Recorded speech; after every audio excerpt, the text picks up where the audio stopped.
ప్రభువునందు ప్రియ దేవుని బిడ్డలారా, నేటి వాక్య ధ్యానం కొరకు ప్రార్థిద్దాం. తలలు వంచండి, ప్రార్థనలో ఏకీభవించండి. మమ్మలను మిక్కిలిగా ప్రేమిస్తున్న మా ప్రియ తండ్రి, మీకు వందనాలు. వాక్యము మీరై ఉన్నారు, ప్రజలు మీ వారై ఉన్నారు. మీరు మాట్లాడగా మాకు క్షేమము, మీ ఆత్మచేత వర్తమానము ప్రసాదించుము. యేసునామమున వేడుచున్నాము తండ్రి, ఆమేన్. ప్రియమైన దేవుని బిడ్డలారా, యోబు గ్రంథము 7వ అధ్యాయము మీ ఎదుట ఉంచుకొన మనవి. యోబు గ్రంథము 7వ అధ్యాయము మొదటి వచనం. 7వ అధ్యాయము యోబు ఎలీఫజునకు తెలియచేస్తున్న వృత్తాంతము. యోబు ఎలీఫజునకు తెలియచేస్తున్న వృత్తాంతము. భూమి మీద నరుల కాలము యుద్ధకాలము కాదా? వారి దినములు కూలివాని దినముల వంటివి కావా? Has not man a hard service on earth, and are not his days like the days of a hired hand? యుద్ధకాలము అంటే ఏమిటి?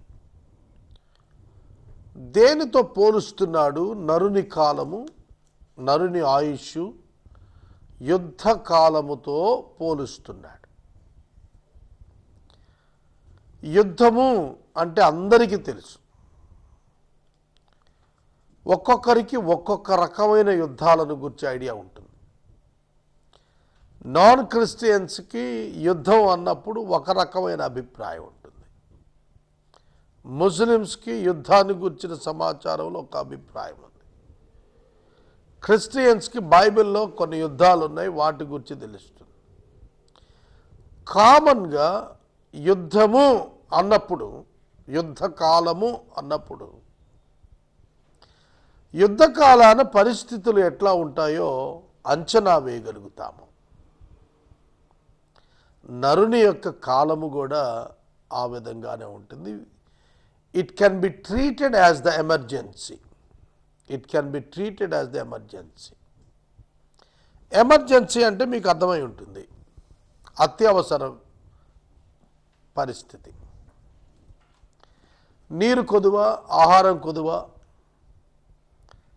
ఆయుధాలతో సమస్య, శత్రువులతో పోరాటం, విజయం కొరకైన దోబూచులాట, శ్రమానుభవం, ఒంటరితనం, ఇలా రకరకాలైన విషయాలు ఉన్నాయి యుద్ధకాలంలో.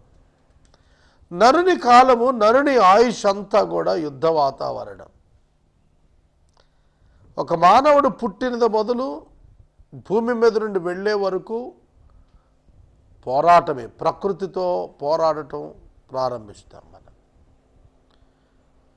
గాలి పీల్చటం చేత కాదు పుట్టిన బిడ్డకు. వెంటనే ఆ బిడ్డను తలకిందులుగా చేసి ఒక్కసారిగా తడుతుంది మంత్రసాని. అప్పుడు ఆ బిడ్డ గబుక్కుని ఏడుస్తాడు. అట్లా ఊపిరందుకోవటం స్టార్ట్ అవుతుంది. అట్లానే మరణ సమయంలో కూడా గాలి శ్వాస అందక గుండె ఆగిపోతుంది, మరణం సంభవిస్తుంది. కనుక నరుని యొక్క కాలం ఒక ఎమర్జెన్సీ లాంటిది అని మనం అర్థం చేసుకోవచ్చు. కనుక యోబు ఏం చెప్పాలనుకుంటున్నాడు తన యొక్క జీవితాన్ని గురించి సమాజానికి, స్నేహితులకు? భూమి మీద నా జీవితం ఎమర్జెన్సీలా తయారయ్యింది, యుద్ధకాలం వలె తయారయ్యింది అనేది చెబుతున్నాడు. నరుల దినములు కూలివాని దినముల వంటివి కావా? కూలివాని దినములు, కూలివాడు కూలికి వెళ్ళేటువంటి దినాలు ఒక లిమిటెడ్. ఒక మాటలో చెప్పాలంటే కూలివాని యొక్క దినములు కొన్ని లిమిటెడ్ డేస్కి చెందినటువంటివి. చూడండి, పొలం పనులు కూలికి వెళ్తారు, అవి లిమిటెడ్గా కొన్ని డేస్ ఉంటాయి. ఇసుక మోతకి వెళ్తారు, అవి కొన్ని డేస్ ఉంటాయి. అర్థం అవుతుందా? చెరుకు తోట నరకటానికి వెళ్తే అవి కొన్ని దినాలు ఉంటాయి. మిరప తోట పనికి వెళ్తారు, అవి కొన్ని దినాలు ఉంటాయి. ఒకేలాగా ఉండవు దినాలన్నీ కూడా. It differs and the heirs also differs. కూలీలు కూడా మారుతూ ఉంటాయి, సమయాలు మారుతుంటాయి, పని గంటలు మారుతుంటాయి, ప్రయాసాలు మారుతుంటాయి. Uncertainty, every time changing. నిజంగా ఇది ఎంత వాస్తవం అంటే ఈ అనుభవం, విశ్వాసుల జీవితాల్లో దేవుడు ఇట్లాంటి అనుభవాలు పెడతాడు. యుద్ధకాలము వంటి అనుభవాలు మరియు డిఫరెంట్ డేస్ ఏర్పాటు చేస్తాడు. ఇది మనం అర్థం చేసుకోవాలి. యోబు యొక్క జీవితంలో ఒక్కొక్క మజిలీలో ఒక్కొక్క రకమైన అనుభవాలు అతను చూశాడు. నీడను మిగులు అపేక్షించు దాసుని వలెను, కూలి నిమిత్తము కనిపెట్టుకొని కూలివాని వలెను, ఆశ లేకయే జరుగు నెలలను నేను చూడవలసి వచ్చెను. ఎలా మారాడట? నీడను అపేక్షించే దాసుడు. ఎండలో పనిచేస్తున్నవాడు కొంచెం నీడ ఉంటే బాగుండు, చెట్టు పక్కన చెట్టు క్రింద వెళ్ళి కాసేపు ఆ నీడలో విశ్రమించాలనుకుంటాడు. అంటే విశ్రాంతి కోరుకుంటున్న ఒక కూలివాడు, నీడను అపేక్షిస్తున్న ఒక దాసుడు ఆ వేడిమికి ఎట్లాంటి కండిషన్లో ఉంటాడో అలా తయారయ్యాను అన్నాడు. నీడ కొరకు చూస్తున్నాడు, నీడ దొరకని స్థితి. కూలివాడు కూలి కొరకు కనిపెట్టుకున్నట్టుగా ఆశతో చూస్తున్నాడు, ఆశ తీరటం లేదు, ఆశ దొరకటం లేదు, హోప్ లేదు. నెలలు గడుస్తున్నాయి, ఆశ లేకయే జరుగు నెలలను నేను చూడవలసి వచ్చినది అన్నాడు. ఓవరాల్గా 6 months అంచనా వేశారు యోబు యొక్క అనారోగ్యం యొక్క టైం పీరియడ్. నెలలు గడుస్తున్నాయి, నెలలు నేను చూడాల్సి వస్తుంది, but there is no hope. So I am allotted months of emptiness and nights of misery or apportioned to me. నాకు నియమించబడ్డాయి, ఆయాసంతో కూడిన రాత్రులు నాకు నియమించబడ్డాయి. అపార్షన్డ్ టు మీ అంటే it was given unto me, అనుగ్రహించబడ్డాయి. I must spend those nights. నాకు ఇవ్వబడ్డాయి, అనుగ్రహించబడ్డాయి, నేను మార్పు లేకుండా అవి అనుభవించాలి. ఆశ లేని నెలలు, ఆయాసంతో కూడిన రాత్రులు నాకు దేవుడు నియమించాడు. చూడండి, సాధారణంగా ఆస్తమా పేషెంట్స్ అలాగే కార్డియాక్ డిజార్డర్స్ ఉన్నటువంటి పేషెంట్స్ రాత్రిపూట ఆయాసానికి గురైనప్పుడు మిక్కిలి ఆందోళనకు గురవుతారు. ఒక సహోదరి విపరీతమైన ఆయాసానికి గురయ్యింది. నేను ప్రక్కనే ఉన్నాను. నేను పని మీద వెళ్ళాను, ఆ హాస్పిటల్లో చూచాను.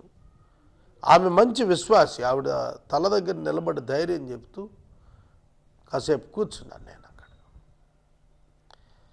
ఊపిరి ఆడని వారి బ్రతుకు ఎట్లా దుర్భరంగా ఉంటుందో నేను అక్కడ చూశాను. ఆయాసం వస్తే ఎంత భయంకరంగా ఉంటుందో చూశాను. నిద్ర లేని రాత్రులు ఆయాసంతో గడిపాడట యోబు. సోదరుడా, సోదరి, యోబు యొక్క దీనావస్థ మీరు గమనిస్తే యుద్ధకాలము వంటిదిగా తన జీవితాన్ని వర్ణించుకుంటూ కూలివాని దినములుగా తన యొక్క స్థితిని వర్ణించుకుంటూ నీడ కొరకు ఎదురు చూస్తున్న దాసుని వలె బాధపడుతున్నట్లుగా, కూలివాని వలె కూలి కొరకు ఎదురు చూస్తున్నట్లుగా, ఆశ లేకుండా నెలలు నెలలు గడుపుతున్నట్లుగా, ఆయాసంతో రాత్రిపూట అనారోగ్యంతో జరుపుతున్నట్టుగా వివరిస్తున్నాడు. ఆయాసము మనిషిని కృంగదీస్తుంది. ఆయాసము, మిక్కుటమైన ఆయాసము మనిషిని అనారోగ్యం చేత నింపి కృంగదీస్తుంది. అటువంటిప్పుడు అనుకుంటున్నాడు, నేను ఎప్పుడు పండుకున్నప్పుడెల్లా అనుకుంటున్నాను, నేను ఎప్పుడు లేచుతానా, రాత్రిపూట ఎప్పుడు ముగిసిపోతుందా, ఎప్పుడు తెల్లవారిపోతుందా అని ఇటు అటు పొరలుచు నిద్రపట్టక ఆయాసపడుతున్నాడు. ఆయాసపడుతూ నిద్రపట్టక దొరలాడుచున్నాడు అన్నాడు. ఎటువంటి దయనీయమైన స్థితి అండి, ఎటువంటి టార్చరస్ లైఫ్. నేను పండుకుంటాను కానీ ఎప్పుడు లేస్తానా అని అనుకుంటాను. నేను నిద్రపోదాం అనుకుంటున్నాను కానీ రాత్రి ఎప్పుడు గడుస్తుందా అని అనిపిస్తుంది.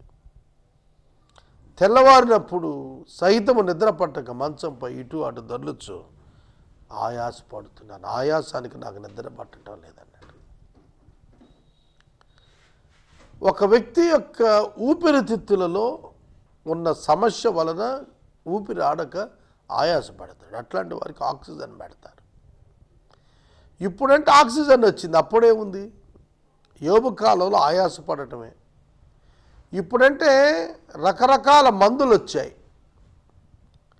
ఇన్హేలర్స్ వచ్చాయి, తెలిసిన ఇన్హేలర్స్ వచ్చాయి.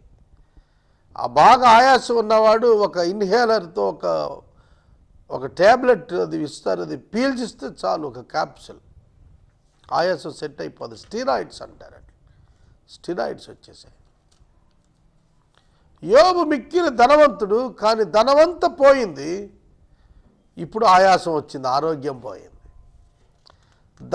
ధనమున్నవాడు వెరవడు, భయపడడు, ఎటువంటి సమస్య వచ్చినా ఎదుర్కోవడానికి సిద్ధంగా ఉంటాడు. కానీ యోబు దగ్గర ఇప్పుడు ధనం లేదు. హాస్పిటల్కి పోదాం, మందులు కొనుక్కుందాం అంటే ధనమే లేదు అసలు. అట్లాంటి వాడు ఇక ఆయాసాన్ని భరించాలి అంతే.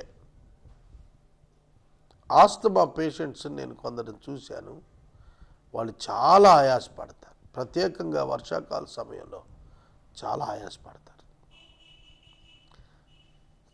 ఆయాసం వలన వాళ్ళు ప్రాణం విసిగిపోతుంది, అంత ఆయాసం పడతారు.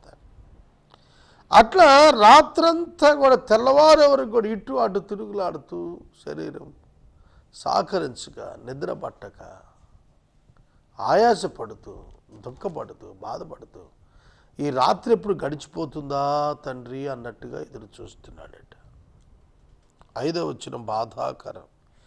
నా దేహము పురుగులతోనూ మంటి పెళ్ళలతోనూ కప్పబడి ఉన్నది, నా చర్మము మాని మరలా పగులుతోంది.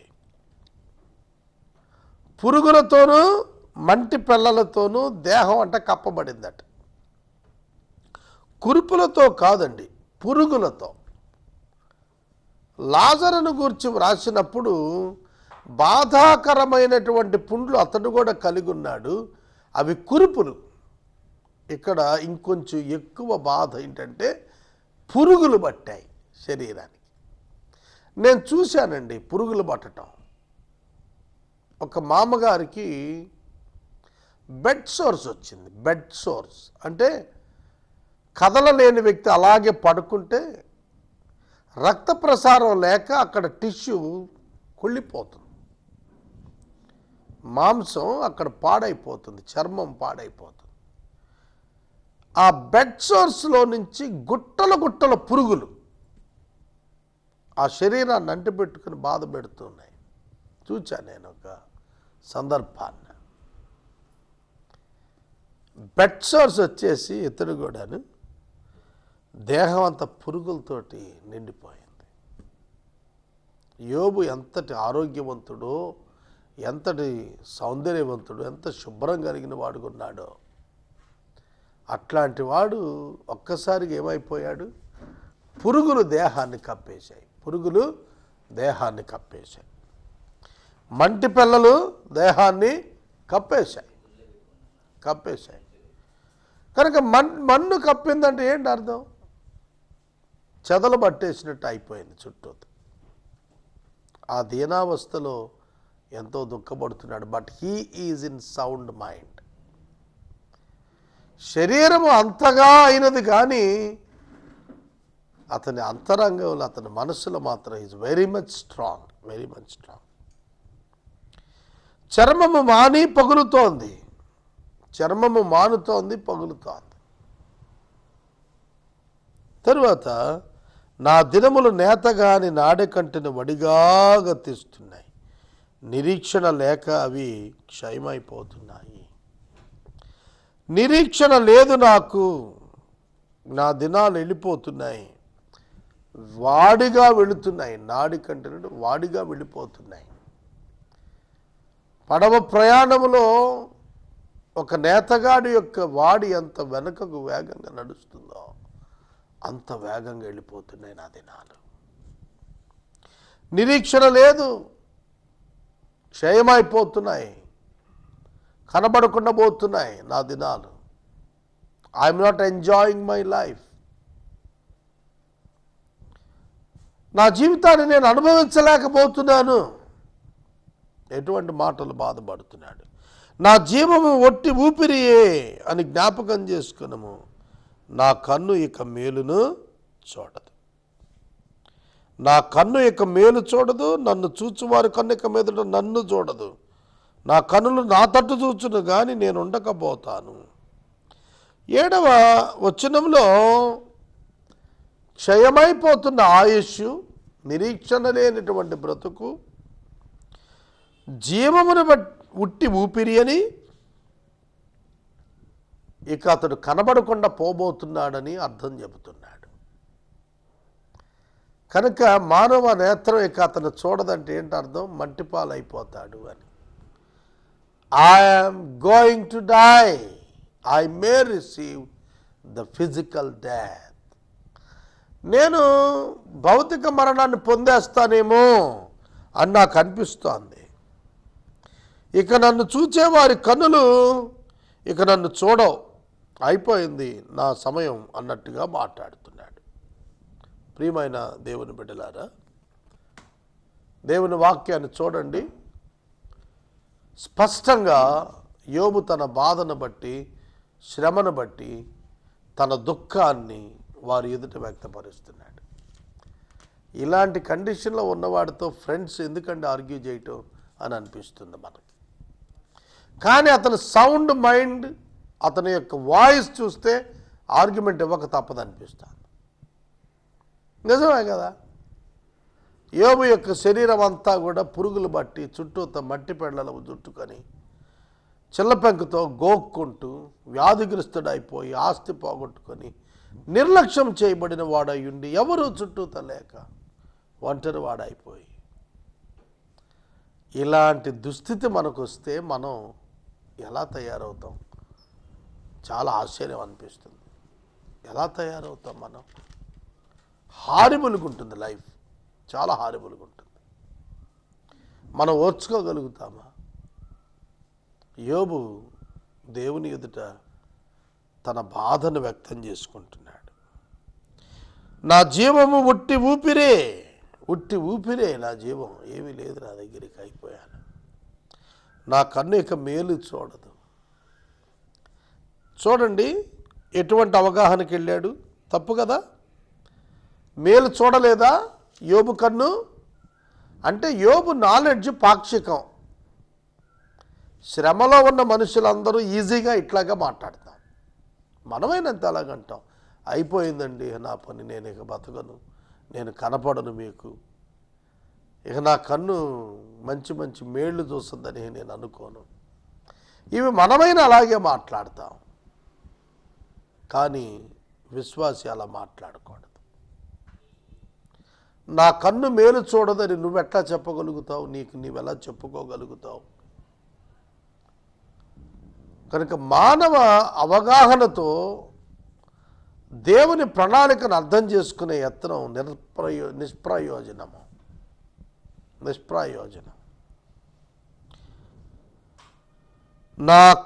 నీ కనులు నా తట్టు చూచును గాని నేను ఉండకపోతాను. నన్ను చూచువారి కన్ను ఇక మీదట నన్ను చూడదు. మేఘము విడిపోయి అదృశ్యమగునట్లు పాతాళమునకు దిగిపోయిన వాడు మరి ఎప్పుడునూ వెనుకకు రాడు. పాతాళానికి వెళ్ళినవాడు వెనుకకు రాడు తీర్పు దినం వరకు. మళ్ళా వస్తాడనే నిరీక్షణ లేదు పాతాళంలోకి వెళ్ళిపోయినవాడు. అంటే ఒక్కసారి శారీరక మరణం పొందితే మరలా తిరిగి వెనక్కి వచ్చే పని లేదు అంటున్నాడు.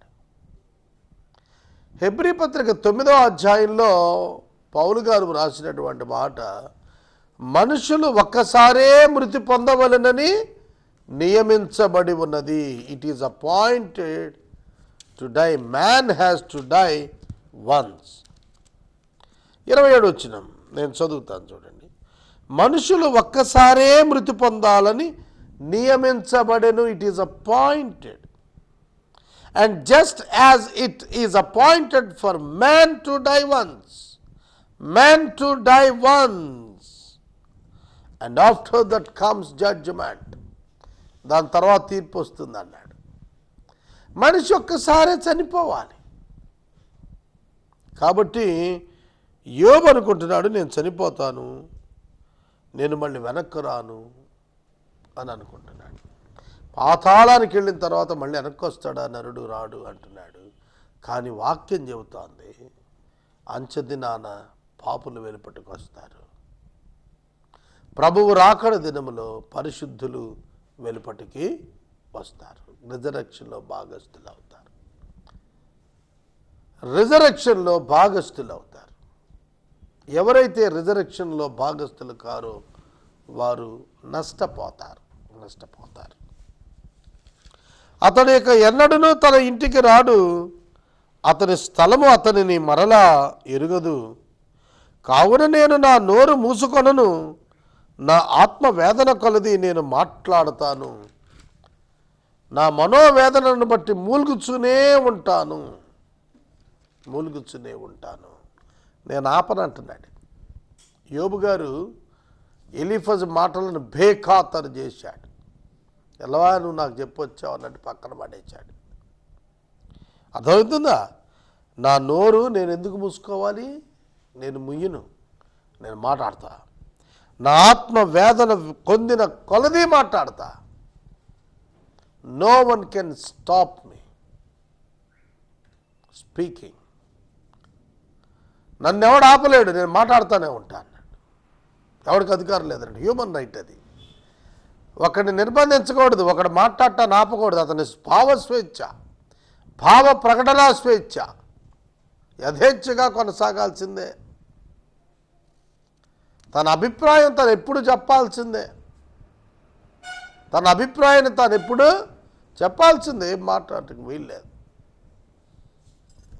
నేను నా నోరు మూసుకోను, ఎందుకంటే నేను మరలా ఇంటికి రాను. నా పని అయిపోయింది. చూడండి, నేను నా ఇంటి స్థలం నన్ను మరలా చూడదు. నా స్థలం నేను ఎరుగని వెళ్ళిపోతాను నేను అన్నాడు. సమాధిలోకి వెళ్ళిపోయిన తర్వాత మళ్ళీ ఇంటికి ఎందుకు వస్తాం? రాంగ్ కదా. కనుక యోబు తన ఫిజికల్ డెత్ యొక్క కన్ఫర్మేషన్ గురించి మాట్లాడుతున్నాడు. మీరు ఇప్పుడు చెప్పండి, ఇది నిజమా? అవగాహన రాహిత్యమా? నన్ను అడిగితే అవగాహన రాహిత్యమే. ఈ ఇన్సిడెంట్ తర్వాత 140 years బతికాడు. ఒకవేళ కనుక ఈ ఇన్సిడెంట్ అతనికి ఒక 70 ఏళ్ళకు జరిగి ఉంటే మోర్ దాన్ 200 years బతికినట్టే. యోబు బహుదీర్ఘాయుష్ పొందాడు. కానీ అది అతనికి తెలియదు కదా. అతను అందుకని అంటున్నాడు, నేను ఎన్నడూ ఇంటికి తిరిగి వచ్చేటట్టుగా అనిపించడం లేదు. అతడు ఇక ఎన్నడూ తన ఇంటికి రాడు. అతని స్థలం మరలా అతను ఎరగదు.